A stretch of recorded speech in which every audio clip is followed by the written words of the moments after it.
Bonjour et bienvenue sur La Buvette. C'est le podcast qui fait du bien et c'est le podcast où l'on parle de vous. Je m'appelle Margot Bussière, je suis coach de vie humaniste et à travers ce podcast, je vous accompagne vers un mieux-être, un mieux vivre, un épanouissement intérieur ainsi qu'un éveil de votre conscience et pourquoi pas de votre spiritualité. Je vous remercie d'être là aujourd'hui et je vous souhaite une excellente écoute.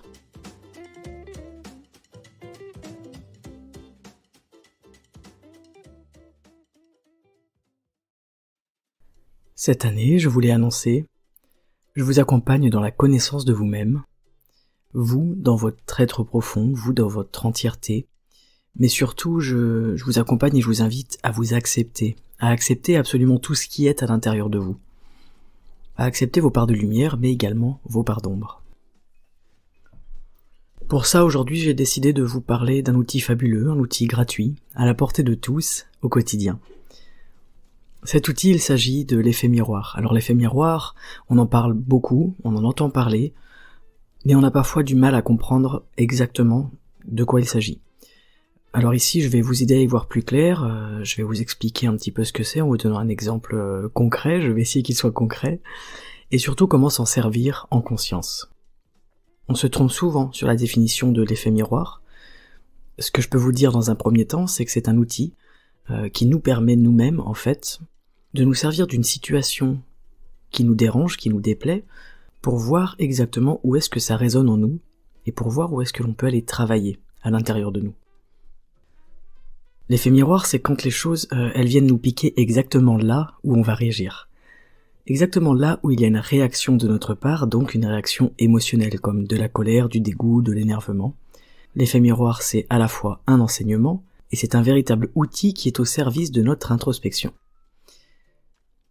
Lorsque l'on parle de l'effet miroir, il ne faut pas confondre l'être et le faire. Ce n'est pas l'action de la personne qui va faire reflet en nous, mais c'est l'état de la personne, ce que la personne est dans son action. Je vais commencer ce podcast en vous donnant un exemple. Il y a quelques jours, j'étais à la boulangerie, je faisais la queue, et une dame âgée est passée devant moi, sans aucun scrupule. Alors évidemment, ça m'a énervé. Et même si en moi j'essayais de lâcher prise, parce qu'en soi ce n'est pas très grave que j'attende un peu plus, malgré le fait que j'étais légèrement pressé, même si j'essayais de lâcher prise, en moi il y a eu un sentiment de colère qui a émergé, à l'intérieur. Et en fait c'est le manque de respect de la personne qui se permet de couper la file alors que nous sommes déjà nombreux à attendre dehors, dans le froid qui plus est, qui fait émerger ce sentiment de colère. Alors tout au long de l'attente, je regardais cette dame, et je me demandais au fond pourquoi est-ce que ça me mettait dans une telle colère, malgré le stress de l'horloge qui tournait. Puis j'ai repensé à mes études, à mes coachings, à ce que j'apprends au quotidien, à ce que je transmets autour de moi, etc. Et j'ai réalisé qu'en fait ce qui me met en colère à cet instant-là, ce qui m'a mise en colère, c'est exactement ce que ça me renvoyait à moi. Et en fait ma première pensée ça a été « mais quel culot, moi je n'oserais jamais faire ça ». C'est quelque chose que je dis souvent d'ailleurs, sans m'en rendre forcément compte. Et d'ailleurs ça c'est l'effet miroir. Lorsque je dis moi, je n'agirai jamais comme ça. Oui, c'est très bien, tant mieux, bravo Margot, c'est super. Mais au final, je ressens toujours de la colère en moi, donc ça sert à quoi de dire ça? En fait, c'est ce que moi je vois de cette situation, de ce comportement, à travers mon prisme à moi et mon jugement qui me fait réagir ainsi. C'est ça qui génère de la colère en moi. Alors dire moi je n'oserais jamais faire un truc pareil, un truc comme ça, me faire passer avant l'autre, etc. C'est super. Mais du coup, là, dans cette pensée-là, je me positionne comme une meilleure personne. Je me juge en fait mieux que cette personne-là qui est passée devant moi. Et c'est à ce moment-là où mon ego me fait croire que je suis une meilleure personne. Je suis d'ailleurs en train de juger allègrement cette personne à l'intérieur de moi, même si extérieurement, il n'y a rien qui ne laisse transparaître cette colère. Il n'y a pas un soupir, il n'y a pas un haussement de sourcil, il n'y a pas un mot de travers. Voilà, ça c'est le côté bien élevé extérieur, mais à l'intérieur, ça ne veut pas dire que ça ne génère pas des sentiments, des émotions en moi. Donc je me suis dit, ok, qu'est-ce que cette personne elle est en faisant cette action-là? Parce que je sais ce qu'elle fait, je le vois, c'est clair, c'est ce que moi je vois dans mon prisme-là, mais c'est son comportement. Mais qu'est-ce qu'elle est pour moi à cet instant-là? Je vais essayer de comprendre ce qu'elle est dans son être et non pas à travers cette action que je juge comme ci ou comme ça. Et donc pour moi à cet instant-là, cette personne elle est égoïste, elle est irrespectueuse. Ok. Et qu'est-ce que ça vient toucher chez moi alors? L'égoïsme, le fait d'être irrespectueux, qu'est-ce que ça vient toucher en moi pour dégager, pour créer une telle réaction? Parce que j'ai bien précisé que je ne ferai jamais ça. Oui, justement, en fait, dans mon comportement, je ne ferai jamais ça car je ne souhaite pas avoir des actions égoïstes ou irrespectueuses. Donc, je fais attention, en conscience, à comment je me comporte vis-à-vis des autres personnes. Mais là où c'est intéressant, c'est que peut-être il y a une part de moi à l'intérieur qui est égoïste. Dans mon être, dans mon intériorité à un moment donné, dans une situation donnée, il y a peut-être une part de moi qui peut être égoïste, qui peut être irrespectueuse. Et peut-être qu'en réalité, j'ai peur, moi-même, d'être égoïste, de me reconnaître égoïste dans mon être et de me reconnaître irrespectueuse dans mon être. Et là encore, je précise bien qu'être égoïste ne veut pas dire que je suis quelqu'un d'égoïste. Ça n'a d'ailleurs rien à voir, il faut vraiment faire la différence entre ces deux notions. J'en profite pour faire une petite aparté. Dans l'être, aucun humain n'est supérieur à un autre. Aucun. Nous sommes fondamentalement égaux, nous venons tous de la même matière, si je puis dire ainsi, et la notion même de supériorité, elle ne peut pas exister dans l'être. Donc, dans ma pensée, c'est donc bien l'ego qui est caché derrière, et c'est pas forcément conscient. Mais derrière ce sentiment de supériorité que j'ai pu avoir en disant « moi je ne ferai jamais ça », et en jugeant, en portant un jugement sur la personne, c'est une forme de supériorité qui est créée par notre ego. Bon, dans ce cas-là, c'était par mon ego à moi. Dans l'aspect qui me dérange dans l'être de la personne à ce moment-là, c'était donc l'égoïsme, très bien. Et en fait, c'est tout simplement que moi aussi je suis égoïste, mais que je me le refuse, et que je n'accepte pas cette partie de moi. Et c'est pour ça que là, ça crée quelque chose à l'intérieur, une réaction. Alors évidemment, la première réaction, lorsque je commence à dire à mon ego que je me sens égoïste, la première réaction de l'ego, donc de mon jeu, ça va être de me dire « non, je ne suis pas d'accord ». Moi, je suis là en train de frapper à la porte et de dire « coucou mon ego, en fait on est égoïste ». Et lui, mon ego, il me répond « non, on n'est pas égoïste. Non, on n'est pas égoïste du tout, cette personne-là est passée devant nous, on n'aurait jamais fait ça, on n'est pas égoïste ». Parce qu'en fait, l'ego, ça lui plaît pas, et c'est tout à fait normal. L'ego, il nous met quand même de sacrées œillères sur la tête, mais en réalité, là où on n'est pas d'accord avec l'aspect que l'autre nous renvoie, en l'occurrence ici l'égoïsme, c'est exactement là où l'ego nous manipule, c'est là qu'il nous empêche de voir où il doit absolument aller voir justement, là où il doit absolument aller travailler, parce que c'est lui qui va devoir bosser, c'est l'ego, pour laisser un peu de place à l'être. Ça c'est un exercice très sympa à pratiquer, encore et encore et encore, il est fastidieux, je vous l'accorde, on a parfois l'impression de faire preuve de très bonne volonté, mais qu'en fait il y a des endroits où ça bloque, et là où ça bloque, c'est exactement là où ça vient toucher quelque chose chez nous. Alors surtout, si vous faites ce petit jeu amusant, ça ne sert à rien de culpabiliser. On s'observe avec bienveillance, sans se juger, on ne veut pas juger les autres, ni soi-même, à travers ce regard-là, et on va préférer regarder les choses avec distance, se regarder faire nous-mêmes, se regarder réagir, et on peut sourire, on peut en rire, c'est vraiment génial de pouvoir faire ça. Et puis on peut aller creuser un petit peu pour voir où est-ce que ça nous touche, si c'est de l'égoïsme, si c'est de la jalousie ou autre chose. Et donc en fait l'effet miroir c'est vraiment un levier très puissant pour améliorer nos relations humaines déjà avec les gens, mais également et surtout notre relation à nous-mêmes. Le but c'est de retirer nos œillères pour voir ce qu'il se passe en nous. Et être égoïste, d'ailleurs, c'est ok.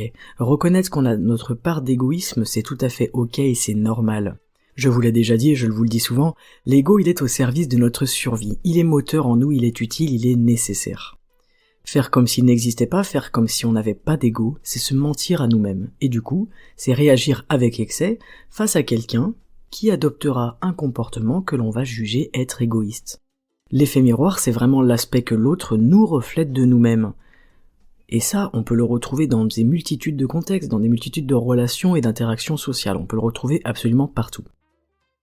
Alors après, le soir en rentrant, je me suis amusé à prendre une feuille, un stylo, et à noter toutes les situations, plus ou moins lointaines, durant lesquelles j'ai pu faire preuve d'égoïsme. Avec le plus d'honnêteté possible envers moi, je le faisais pour moi. Et personne n'allait lire cette liste, je pouvais la brûler ensuite ou la jeter si vraiment c'était trop douloureux de constater mon égoïsme. Eh bien je peux vous dire que la liste elle était pas si petite que je le pensais. Et ça m'a fait sourire, ça m'a fait un petit peu peur, mais ça m'a fait sourire. Et c'est ça le but derrière. Le but c'est pas de me flageller en me disant que je suis une terrible personne, que je suis un terrible être humain, que je suis égoïste au possible. Le but, c'est de prendre conscience de qui je suis et d'accepter ces parts d'ombre-là pour pouvoir ensuite, en conscience, y mettre de la lumière. Donc la prochaine fois que quelqu'un me passera devant dans une file, j'ai hâte de voir ce que ça va me faire, comment je vais réagir, est-ce que ça va faire réagir quelque chose en moi. Et tant que ça fera réagir de la colère ou de l'énervement, c'est que mon rapport à mon propre égoïsme ne sera pas entièrement compris et accepté. Le jour où je vais réussir à sourire intérieurement et où je vais remercier la personne pour m'avoir coupé la file, avec honnêteté et sans réaction émotionnelle à l'intérieur, alors je saurai que j'ai fait un pas en avant dans la connaissance et l'acceptation de moi-même. Et là, les amis, j'aurai une belle victoire personnelle. La victoire, elle ne sera plus dans le fait de me taire, de ne pas réagir, de me mordre la lèvre, pour ensuite rentrer à la maison et bougonner sur la personne, bougonner sur la situation, parce que je suis en colère en fait, je suis en colère d'un comportement et surtout de ce qu'il génère en moi, à l'intérieur de moi, sans en réalité comprendre pourquoi. Elle est là la différence. Et c'est une véritable ouverture d'esprit et une ouverture de soi-même et à soi-même.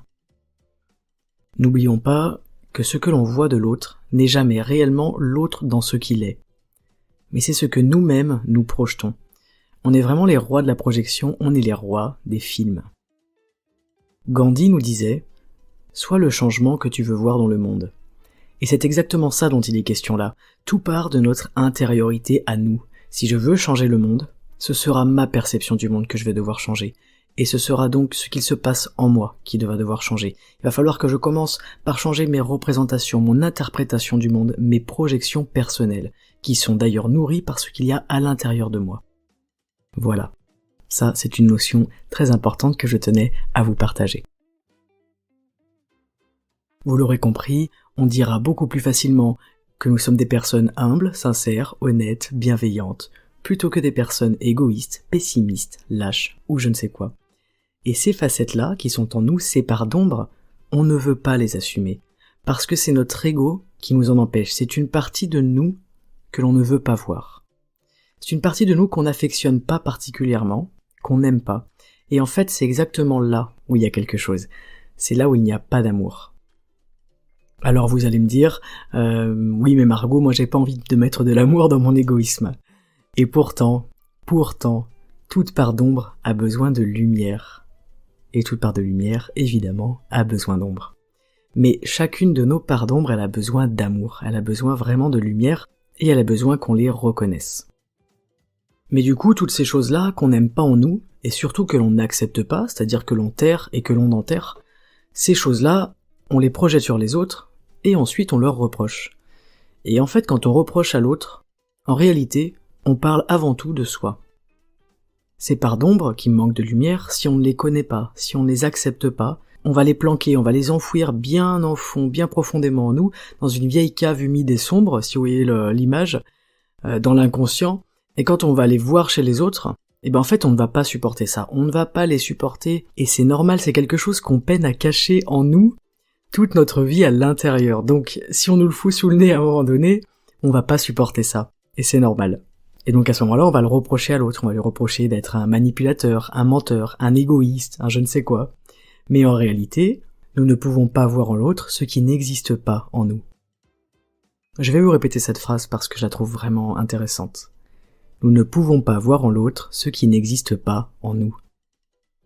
En fait, on ne voit en l'autre que ce qui est déjà présent chez nous.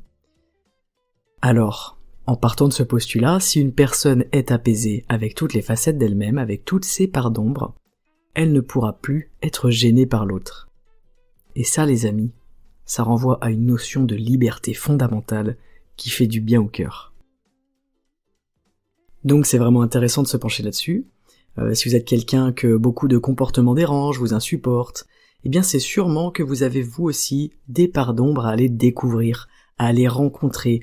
Et allez-y les rencontrer, allez-y tranquillement, sans jugement. Allez boire le thé avec elles, allez papoter avec vos parts d'ombre. Apprenez à les connaître, puis acceptez-les et laissez-les tranquillement vivre en vous.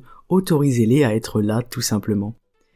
Ouvrez la porte de cette cave miteuse et laissez-les prendre la place dans votre salon intérieur, dans votre foyer, donc près de votre cœur. Car là, à cet instant, ces parts d'ombre, elles seront à la lumière, et le cœur, il va déposer de la lumière sur ces parts d'ombre. Elles ne vont pas disparaître, elles vont s'apaiser. car elles seront prises en compte, tout simplement, elles seront acceptées en conscience et elles vont arrêter de tambouriner à la porte.